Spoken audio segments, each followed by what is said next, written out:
Assalamualaikum warahmatullahi wabarakatuh. Berjumpa kembali dengan saya di channel Sukma Anang Sajati. Pada kesempatan kali ini saya akan membahas mengenai pakem perubahan jumlah wirid dalam suatu keilmuan. Apakah diperbolehkan atau tidak, serta bagaimana efeknya terhadap ilmu tersebut. Oke. Baik.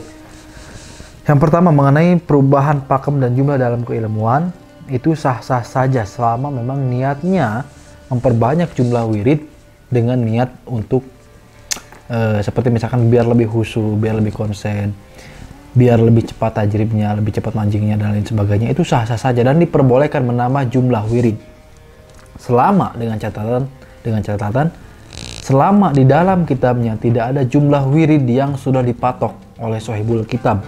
Seperti misalkan kita ambil contoh Sifatul Khamsi Asma atau Asma Khamsi ya. Di dalam kitabnya, baik di Al-Ajnas maupun di Sihru Saudan, sudah dikatakan bahwa asma tersebut harus diwirid sebanyak 72 kali. Ya. Jadi tidak boleh asma ini diwiridkan lebih daripada 72 kali. Selain daripada itu, ilmu apapun itu yang sumbernya dari kitab, kalau memang tidak ada patokan di dalam kitabnya jumlahnya berapa, hanya dijelaskan asmanya saja, seperti saya ambil contoh Asma Awan. Asma Awan di dalam kitab Al-Ajnas halaman 44, di situ tidak ada keterangan mendasari jumlah wirid. Di situ hanya dituliskan asmanya saja, ya, nggak ada jumlah wiridnya berapa, nggak ada. Nah, yang seperti ini boleh dan sah-sah saja mau wirid berapapun, kapanpun, dengan waktu riyadoh berapa lama pun bebas, ya. Dan biasanya kalau memang ilmu-ilmu yang tidak dapat keterangan mengenai jumlah wirid dan lama riyadoh, saya selalu menggunakan pakem 7 hari dan jumlah wiridnya 41 kali ataupun 100 kali. Tapi kalau ilmu-ilmu yang sudah dipatok jumlah wiridnya harus sekian kali, riyadohnya harus sekian lama, itu murni tidak boleh diganggu gugat, ya. Karena apa? Karena setiap kitab, setiap musonif kitab, setiap ulama yang mengarang kitab, bukan menukil ya, mengarang. Yang mengarang kitab, mereka akan punya dasar kenapa jumlah wirid tersebut keluar. Seperti contoh, Bismillahirrahmanirrahim di dalam kitab Manba Usul, Bismillahirrahmanirrahim diwiridkan dengan jumlah 786 kali. Dan ini bukan tanpa sebab, bukan tanpa alasan, tapi jumlah 786 kali itu adalah jumlah hisab. Jumlah hisab setiap huruf yang ada di dalam lafaz Bismillahirrahmanirrahim. Itu semuanya dihisab hurufnya, ya. Dari mulai huruf awal sampai huruf akhir dalam kalimat Bismillahirrahmanirrahim itu semua dihisab. Dihitung, dijumlahkan, dan hasilnya 786. Nah, yang seperti ini itu ada dasar-dasarnya. Seperti contoh, di dalam ada beberapa ilmu yang lain, saya pernah melihat kok ini ilmu wiridnya berapa ya, kalau nggak salah 321, kalau nggak salah ya, kalau nggak salah ada satu ilmu yang jumlah wiridnya 321. Ini dari mana nih dasar 321 ini? Saya gali, ternyata jumlah angka 321 itu diambil daripada hari Senin. Ya, kalau nggak salah hari Senin ya. Jadi hari Senin kan hari-hari ini dihisab di dalam kitab Falak ya. Senin itu berapa, Selasa itu berapa, Rabu itu berapa, itu dihisab. Nah, ilmu ini harus diwirid dengan jumlah 321. Dan ternyata jumlah 321 itu berasal dari jumlah hisab hari Senin. Dan setelah saya baca kitab tempat ilmu tersebut berasal, ternyata memang betul. Awal riyadohnya harus hari Senin. Jadi angka ini keluar, jumlah ini keluar, karena si musonif kitab mengambil hisab hari Senin jumlahnya. Dan itu ada dasarnya, kecuali memang kalau ilmu-ilmu yang lain yang tidak ada patokan jumlah wiridnya berapa lama riyadohnya, itu boleh. Kita terserah kita mau riyadoh berapa lama pun, mau wirid berapa banyak pun boleh. Tapi kalau ilmu-ilmu yang sudah ditentukan jumlahnya sekian, itu tidak boleh sama sekali dirubah sedikit pun, ya, itu nggak boleh. Lalu bagaimana kalau ada orang-orang yang memang merubah jumlah wirid yang sudah ditentukan oleh kitab? Nah, ini efeknya banyak. Saya sebut satu-satu. Yang pertama, efeknya ilmu tidak tajrib. Yang kedua, kalaupun tajrib harus hati-hati karena ketajriban ilmu tersebut bukan berasal dari hodam ilmunya. Bisa jadi dari jin fasik. Nah, efek ketajriban yang berasal dari jin fasik itu seperti apa? Tidak ada keberkahan di dalam ilmunya. Mungkin kita mengamalkan ilmu tersebut, mengamalkan ilmu yang sudah dirubah pakemnya, kita amalkan misalkan ya. ilmunya tetap tajrib, tapi ini istidroj. Ya, dengan tajribnya ilmu tersebut orang ini merasa sakti, orang ini merasa mulia, orang ini merasa tinggi derajatnya dibanding orang-orang yang lainnya. Yang seperti ini namanya istidroj. Dan istidroj ini asalnya dari mana? Asalnya dari setan. Nah, setan ini dari mana?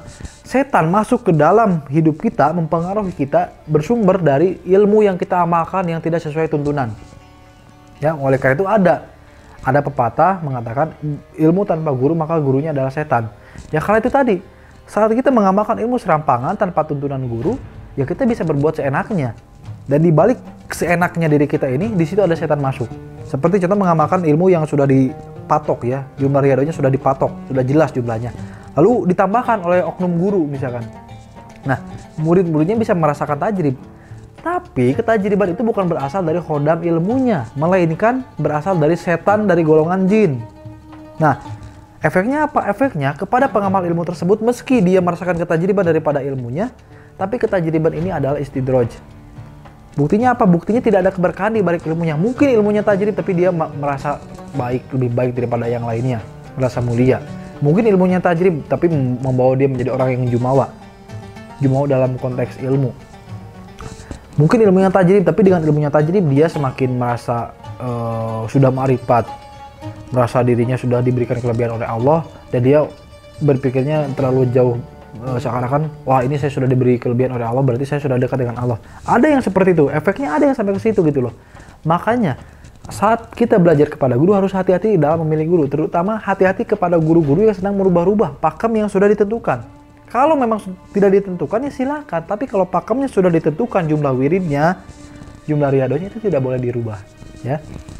Jadi itu tadi efek apa efeknya jika kita merubah-rubah pakem ilmu ya. Jadi untuk itu, untuk kawan-kawan, hati-hati. Kalau memang kita belajar kepada guru, minta gurunya tunjukkan kitabnya. Misalkan guru ini wiridnya begini, apakah memang dari kitabnya? Ajak diskusi gurunya. Nggak perlu malu, nggak perlu takut disebut suul adab. Hak Anda bertanya, kewajiban guru menjawab. Kenapa? Karena Anda sudah membayar mahar. Saat Anda menanyakan penjelasan mengenai suatu ilmu, itu boleh, karena itu hak Anda, dan kewajiban si guru adalah menjawab pertanyaan Anda. Kalau ada guru sudah kita memahari ilmu dari guru tersebut, lalu si guru tadi saat kita bertanya dia malah ngegas ke kita, ini guru sialan, nggak boleh belajar ke orang ini gitu loh ya. Nah itu tadi, karena apa? Karena murid ini punya hak untuk bertanya dan guru punya kewajiban untuk menjawab, karena mahar itu bukan jual beli. Ada tanggung jawab jangka panjang, after sales service lah kalau bahasa kerennya gitu loh. Ada kewajiban jangka panjang yang harus dipenuhi oleh si guru kepada murid-muridnya ya. Termasuk saat misalkan kita belajar keilmuan lalu kita bertanya kepada gurunya, guru ini jumlah wiridnya sekian, ini memang hasil yang menentukan itu guru atau memang ada patokan di dalam kitabnya? Misalkan kalau enggak mas, di dalam kitabnya nggak ada patokan gitu loh, ini angka sekian ini itu dari saya yang menyimpan angka 41 karena begini, dan riadonya 7 hari itu murni dari saya bukan dari kitab. Kenapa saya simpan riadonya 7 hari? Karena begini dan begini. Itu kewajiban guru menjawab. Lalu pada saat setelah si guru tadi menjawab, kita kurang yakin kan, maaf guru, boleh nggak saya lihat kitabnya? Oh boleh, silakan. Harusnya si guru menunjukkan nih screenshot kitabnya, foto atau screenshot ya, karena memang kitab-kitab kebanyakan sekarang PDF. Kitab-kitab yang sudah diterjemahkan kebanyakan PDF, karena sudah zaman digital, nggak zaman lagi menerjemahkan di kertas gitu. Sekarang kebanyakan diketik. Nah, minta gurunya untuk menunjukkan screenshot dari kitab tersebut. Untuk apa? Untuk menambah keyakinan kepada diri kita bahwa guru ini memang benar-benar guru dan saya mengamalkan ilmu yang sudah sesuai dengan kitabnya. Dengan begitu kita mengamalkannya semakin khusyuk. Jadi jangan takut untuk bertanya kepada guru mengenai ini sumbernya dari kitab mana, namanya kitab apa gitu loh. Coba bisa lihat screenshotnya nggak? Kalau benar dalam kitabnya begitu, itu sah-sah saja, itu boleh, sangat diperbolehkan. Kalau memang gurunya ngegas pada saat ditanya seperti itu, mending dijauhi, karena dia bukan seorang guru. Karena yang namanya guru itu ya itu tadi harus membimbing, gitu, harus membimbing, bukan cuma mau duitnya doang, bukan cuma mau muridnya maharin usul ulang doang gitu loh, harus ada membimbing guru itu ya. Baik, semoga video ini membantu, dan saran saya agar Tapi berhati-hati karena zaman sekarang banyak siluman-siluman hikmah, padepokan-padepokan tidak jelas yang mulai kurang ajar terhadap ilmu Allah. Semoga Anda, saya, dan kita semua dijauhkan dari guru-guru semacam itu. Sekian, semoga video ini bermanfaat. Wassalamualaikum warahmatullahi wabarakatuh.